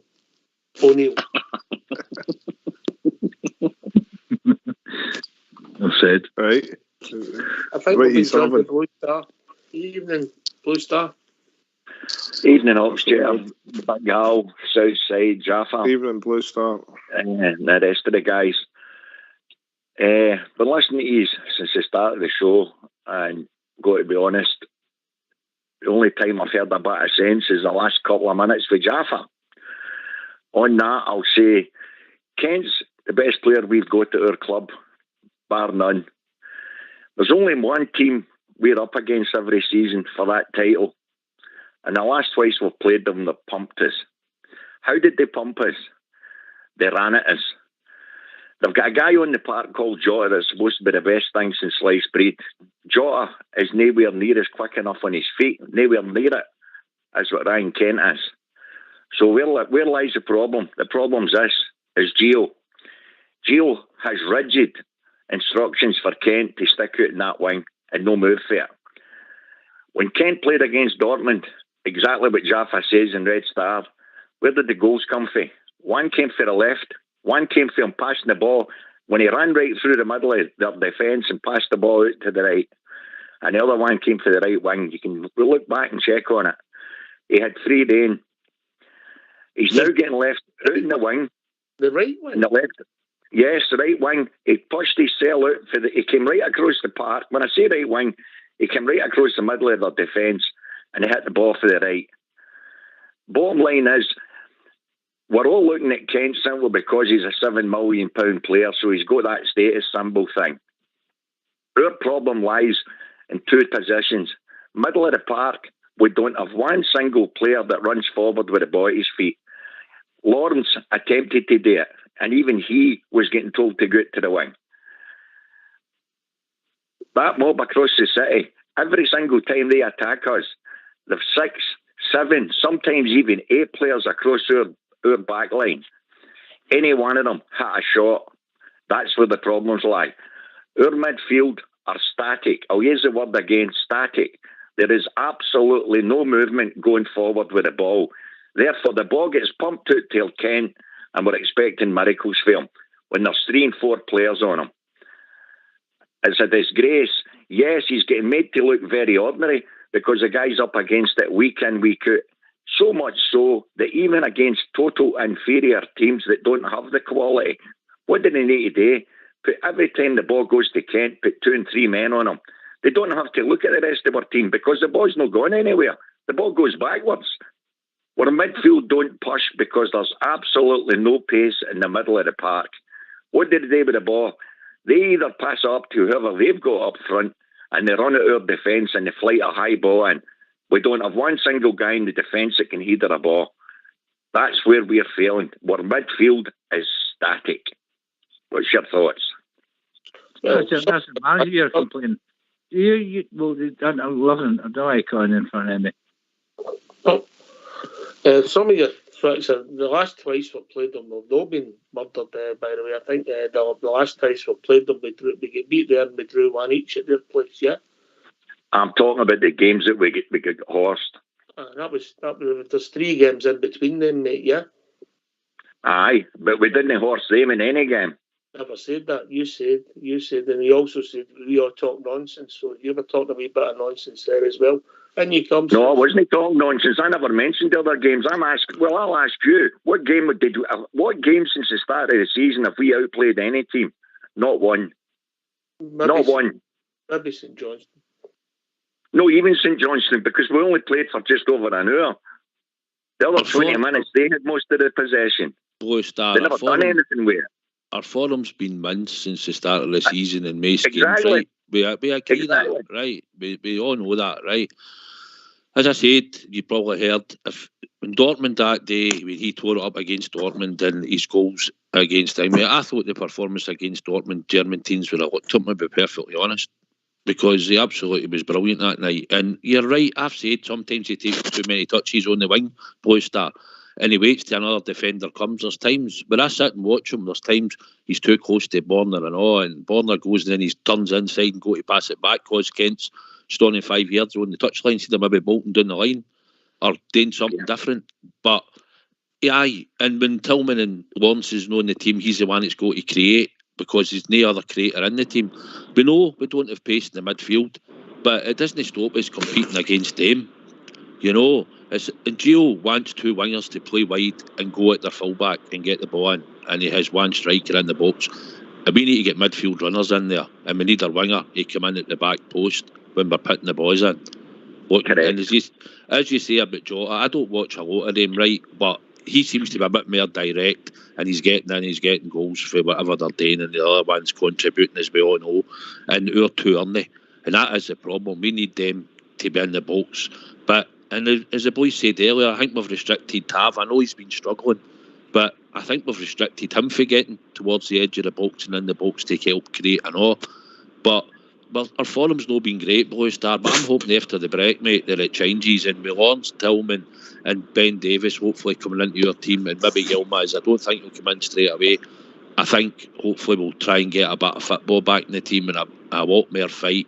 And hopefully, I don't fear Hearts at all, mate. I think we'll go to Tynecastle and beat them, and that's my honest opinion.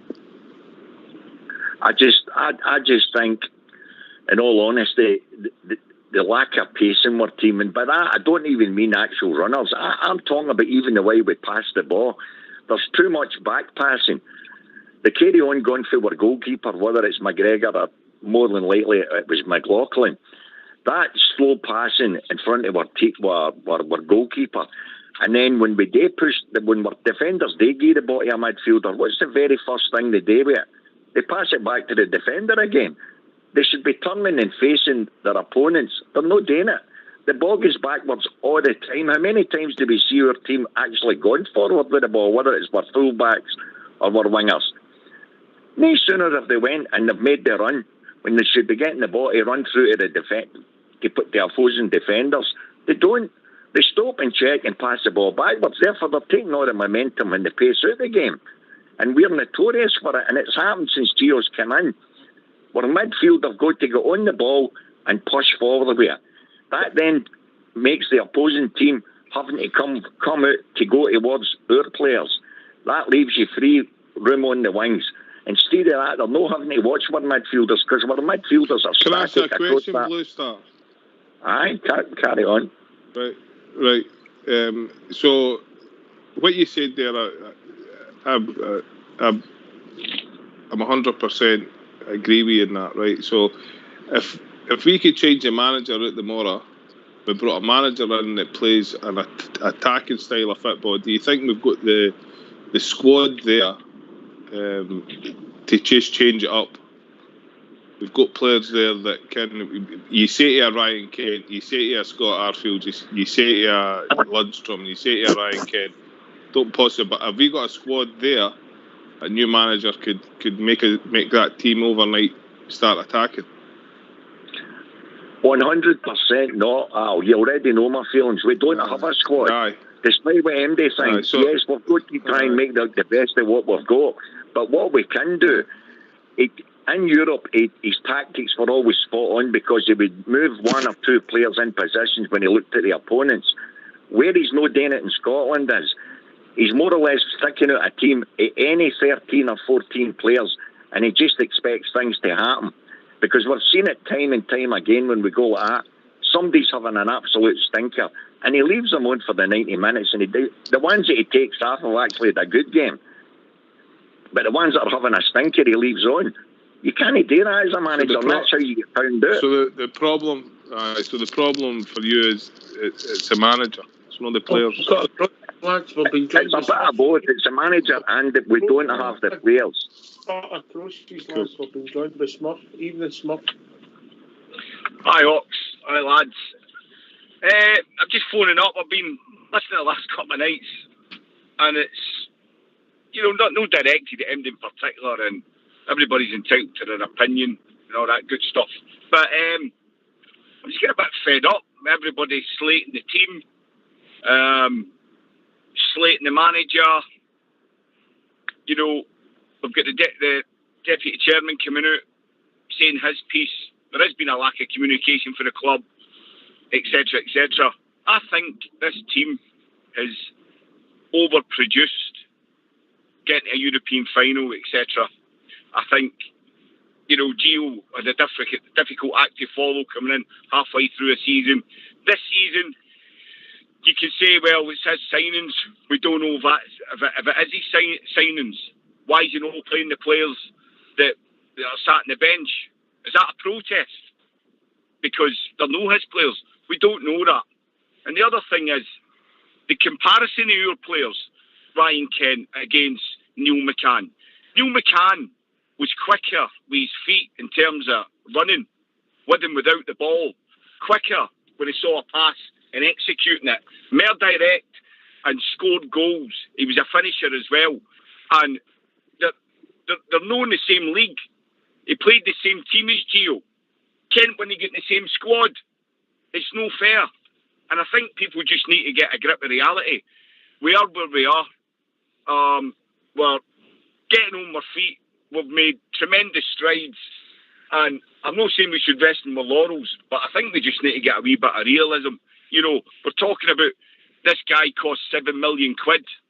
Well, that's an astonishing figure if you're shopping in the Scottish market. But we don't shop in the Scottish market. We shop in the real world, where that's shrapnel. He was supposed to get developed and sold on. It's not happened for whatever reason.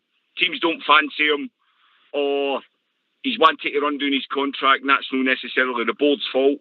I just think we need to take stock, appreciate what we've got, what we've had, and, you know, give people a bit of time and a chance. Everybody you hear on here says, "Oh, I don't watch them. I don't." But all they do is compare them against that other mob and how quick they are, and how pressing they are, and how fast they are in the attack, wanting us to do the same. We've got our own manager, we've got our own players, we are where we are, and we've got to see how this pans out. We're literally 2 points behind them in the league. I just think people need to get a grip. That's my rant over for the night. Thank you, Smurf. I enjoyed that, mate. I enjoyed it. It's always baffled me how people manage to get in 2 games at one time, you know. I enjoyed it, mate. Yeah, I think there's a lot of fair points in there. I like Jaffa, in you come, mate. How you doing, Smurf? Good point. Aye, not bad, mate. How's yourself? Not bad, mate. Not bad. Listen, as I said, and I want to underline this and put asterisks on it, I'm not for a minute saying Ryan Kent. Ryan Kent, I love watching Ryan Kent. Ryan Kent's a tremendous footballer. Absolute brilliant footballer. I think it's more down to the system that we're playing, and that's why Ryan Kent's been getting strangled, if you want, if he's been getting, you know, 3 and 4 guys getting on him. And I think the pace we're playing at the now is just, it could be better. But there's also been some positives. I couldn't disagree with you, mate. There has been. Getting to the Champions League was phenomenal. Turning over PSV, who are a brilliant side, was a great result. Both at Ibrox, the game at Ibrox that night, and the away tie, I thought we were tremendous. And against the Belgium team as well. So I agree with you, mate. There's been a lot of positives in the league, but we're out of form at the moment, and a lot of that's caused with injuries, mate. 100%. It's been caused with injuries and the way he's been picking players coming in and players coming out, and some players playing with knocks. Tavernier being one of them. Doesn't look as though he's 100% fit, but he's struggled through and he still put himself on the line. I agree with what Southside said earlier on. For another extra couple of weeks break, I think we'll see where we are against Tynecastle. We're only 2 points behind them. I don't watch the other side, mate. I'm not interested in them. I don't talk about them. I don't even refer to them in my life. And I think most days are of that ilk. So I'm not interested in what they do. I'm only interested in what Rangers do, pal. Southside.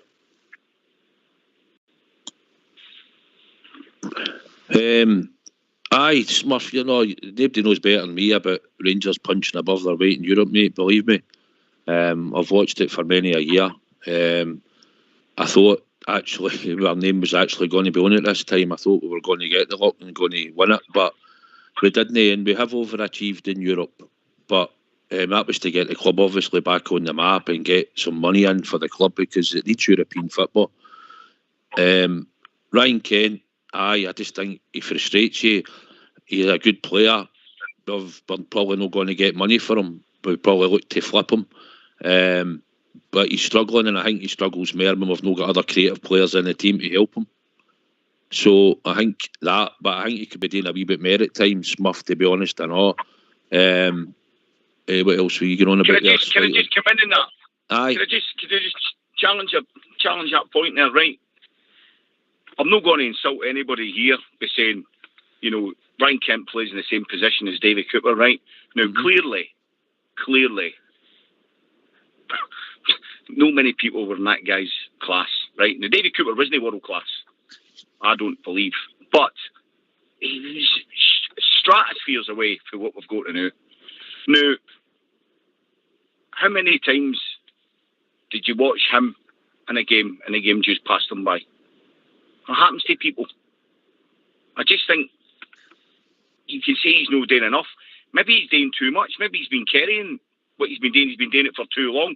Maybe he's not had support. Maybe he's not had players coming in behind him that were supposed to be starters. He's the benchmark.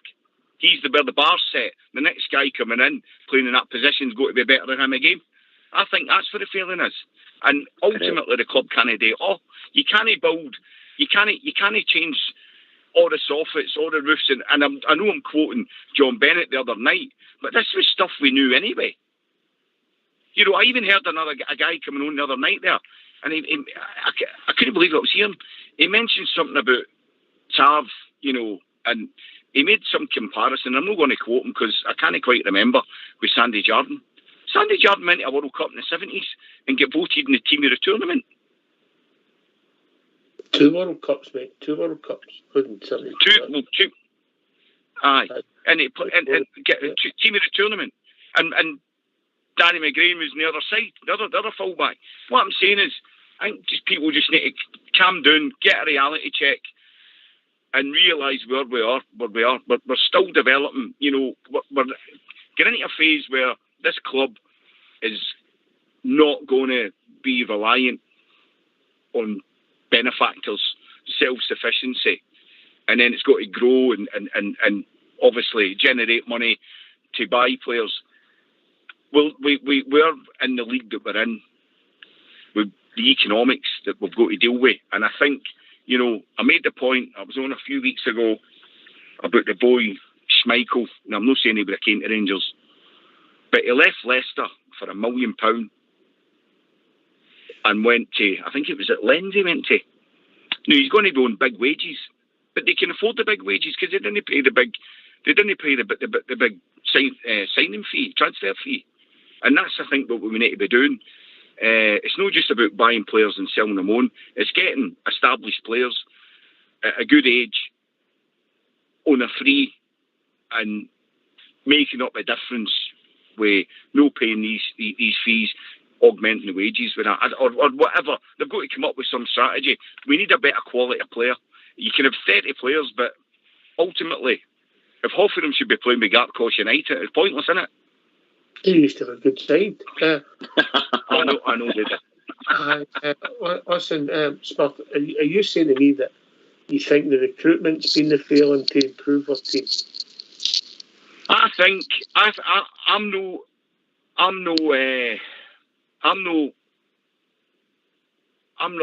going to sit here and slag Gio. There's no way Gio's went and identified a guy at Derby County to come into Rangers Football Club.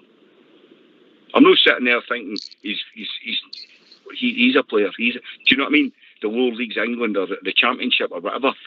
That's stuff that's been fed to him, and you know, maybe he's got a say in it and he's okay with it or whatever. But I just think it's the recruitment. It's been not the best. Not the best. You know, we could have done better. We could have done better. I don't want to come on and contradict myself. You know, I feel people are attacking the club and they're being unfair, so I don't want to attack Ross Wilson either, because ultimately he's got a brief, hasn't he? He's got a brief, go and find players, and he's like, well, you know, he's the fisherman now. He's the guy who's got to go and find them. So you know, would you want his job? I don't know. I would. I'd take his job, aye. I wouldn't need him at 4 in the morning. Can I come in there, Ross? So it's... In you come.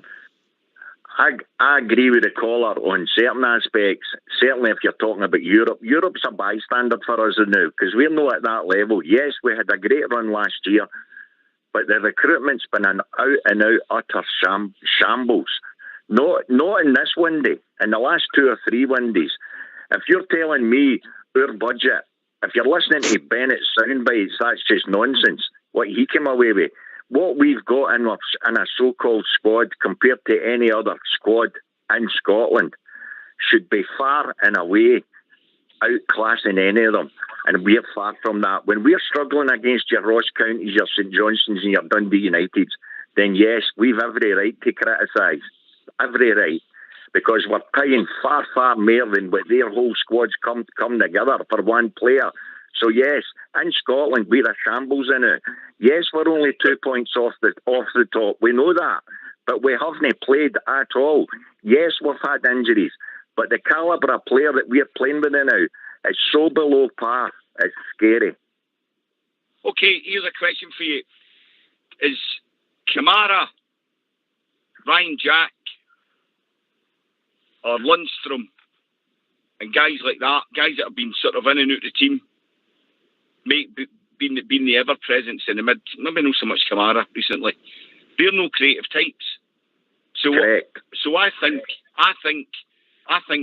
Well, I think you're contradicting yourself if you're saying correct. No, you're talking about Europe, a European run. In Scotland, it shouldn't matter who we put on the park, and we're not producing at all. No, because we don't have enough creative players to produce. Because they park the bus, and we've so got who's players to break them down. And you're not going to break them down with John. You're not going to break them down with John Lundstrom, and you're not going to break them down with Ryan Jack. They're no right type of players. So that's the recruitment. So is that our manager or is that Ross Wilson? Well, it is maybe the recruitment. It probably is the recruitment.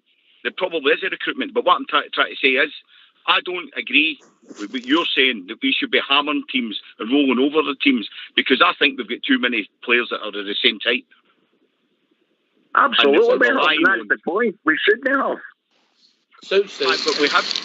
Can you come Southside? Where do we go? Listen, I'm positive. I think we'll go next week to Hearts and we'll beat Hearts, right? He's right. We don't, as I said, Ryan Kent sometimes when other players aren't in this part, we're creative too at the moment as Lawrence and Tillman, right? We know that. If they're not in the park, we're left with one creative player. Because Scott Wright or Matondo has not been seen. So Scott Wright's your other one. That's what we've got to create for Cholak. You know, for years we had Arfield running from midfield into the areas to create an extra man and could pick up goals. But we don't have the pace. But see, at the end of the day, we've got the squad we've got. The news because that's what we've left with. Because we didn't put young midfielders. We didn't look for creative midfielders. We shelled out a lot of money for our left-hand side of defence. We shelled out for Yilmaz and we shelled out for Ben Davies. And once they two start playing regularly and eventually take Warner's place off them, then hopefully they stay fit and they'll be two good additions. Add Tillman and Lawrence into that, and hopefully you're going to get a tune out of Matondo in time. We're no far away. And on our day, if we don't turn up, we've had a couple of doings. In the Champions League, we're a step up and we know that. Europa League's probably our level, but we got there. So we've got to compete in it. So we're in it. And hopefully we'll do something against Liverpool at Anfield. Whether we do or we don't, my heart will always tell me when I get there that we'll compete and we'll maybe get something. Because we're Rangers, we're not going there to get walked to. We've got to put up a fight. But league-wise, we're still good enough to win this league. Certainly good enough to win the league. We just need to get players playing on for them. And Gio, and by the way, players dictate the tempo of a game and all. They can get together and slow a game down between them or speed it up. And some of them maybe need to think it's merely a forward pass than a cross the back all the time pass. But at the end of the day, we need to start getting players on for them. If we can get players on for them, I think we've got enough in the team to cause damage against anybody in this league. Jeff, I see last week against Dundee United, in the first 20 minutes, we should have been 4-0 up. So if we get the 4 goals, Gio Verdi's brilliant. It's not his fault that players aren't taking their chances, is it? No, it's not. And I 100%. Southside used the key word there, and so did the fella Smith. It's down to form. Everything's down to form. If we win 4-0 last week, or we, as you say, Ox, we score 4 goals, which we should have in the first 15, 20 minutes, because we had chance after chance after chance. This conversation's probably not even, we're not going to be having this conversation. Goals change games. We've got a number of players that are off form. Realistically, that's what we're talking about. We've also got some serious injuries, and we've been very unlucky with that. That will sort itself out. That will iron itself out. It just does. That's playing up. That's why it's called a league season. There's 38 games to be played. We've only played, what have we played? 8 of them. So there's 30 games left to go. Got a long, long, long way to go. The season's got loads of stuff. There's 3 Old Firm games still to be played. There's nothing to be panicked about with the league, not in my eyes. And there's nothing to be panicked about with the Champions League. We are where we are, as Southside says. But realistically, our Champions League was getting there. And we've done that quite successfully. Don't get me wrong, we are Rangers. I'm not just saying we should be accepting what's happening. No. But we did play a lot better against Napoli, barring the sending off, which changed the game. That's football. I think John Bennett, going back to John Bennett, Smurf, he said it was a Rangers type performance, but no a Rangers type result, and it was up to the sender off. Let's be fair. Aye, again, we didn't create much, I don't think, but we could have got a couple of goals. Aye, the performance was certainly encouraging, and you think, well, maybe we'll get some, come on to a game and get something, get a couple of points and whatnot, and hopefully no finish last. But I think just go a wee bit of realism. And another thing as well, I mean, the boy Kamara's in the team for whatever reason, maybe he wants to leave, lack of form, who knows. I just think as well that over the last 2 or 3 seasons, where that left-hand side of the pitch, you had Barisic, Kent, Kamara, and when they, Kamara, Barisic would go over the overlap, Kamara would tuck in. I think when he's no playing, I think the two of them on that other side that are left, I think they suffer. And I wonder if that impacts on Kent as well. You just get a chemistry and an understanding with players. And I think, the position that Kamara was playing under Gerrard, if we could get him on form and get him back in the team, I think in that position, I think it would help our cause. Anyway, lads, I'm going to go. Go on. Sorry. Before you go, see with Ryan Kent, I said what I thought. I think he's a boy who looks void of confidence. See if he'd put in the exact same performances and he'd scored 6 goals, we wouldn't be talking about him.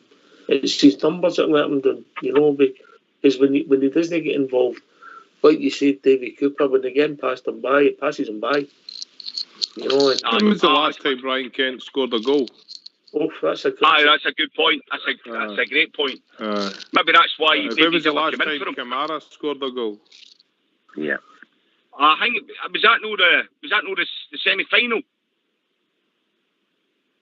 What year was that? for the Europa League. Leipzig guy. Kamara scored that. That's the last goal. It was a good goal, wasn't it? Quite cultured, nice finish. But he's not a goal scorer. That's how he's not in the team. Anyway, well, maybe. Speak to you soon, mate. Take care, mate. Bye bye. Cheers, Smurf. Yeah. Cheers, Smurf. Hope he's not got a dog. I don't know, something's rattling. Aye. I don't know who it is. The noise is coming from somebody's. Anyway, listen, Smurf's just white as all. Jaffer is passionate about our club, innit? 100%. Yep, we're just all bears together, just talking it out and getting it out there and getting our thoughts and having our different opinions on it. We'll see it slightly differently, but ultimately we're all bears, we're all Rangers men. So that's what's so brilliant about Rangers Radio. It's everybody's opinion matters. Well, Dave. Come on, we're not that good, are we? Oh, if it matters to dig, no.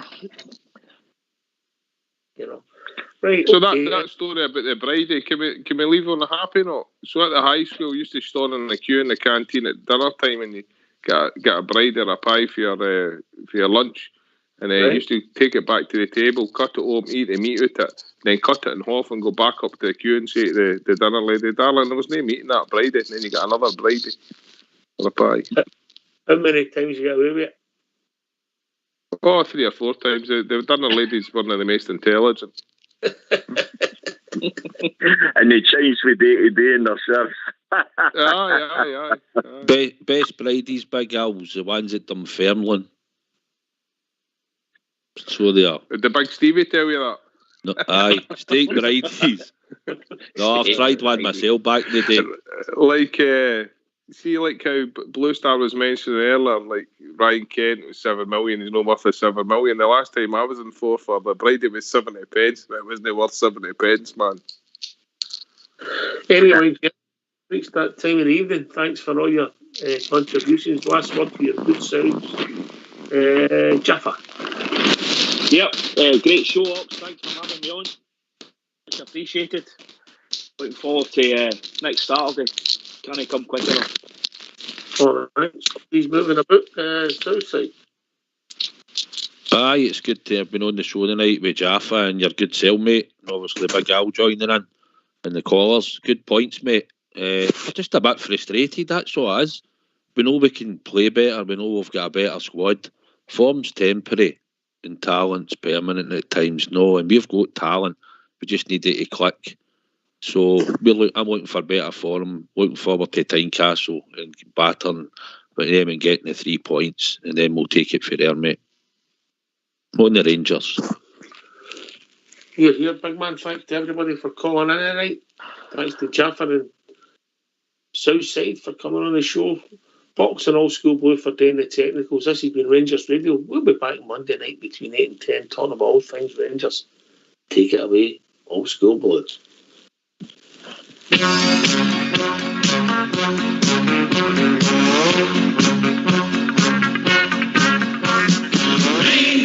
Rangers, easy, okay.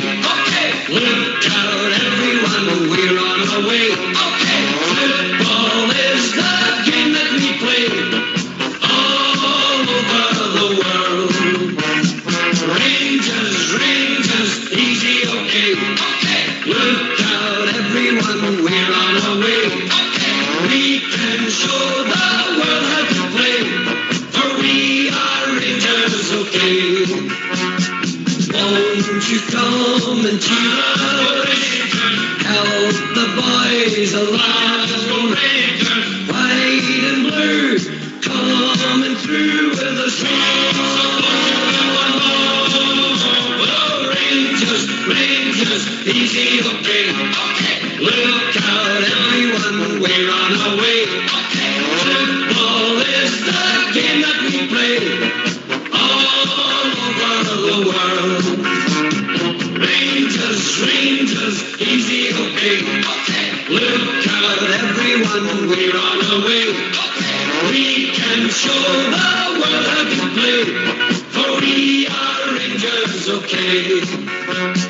We'll be there to do it, do it if we can. Win the cup, hold it up in our hands. Well, Rangers, easy, okay. Look out, everyone, we're on our way. Football is the game that we play all over the world. Rangers, easy, okay.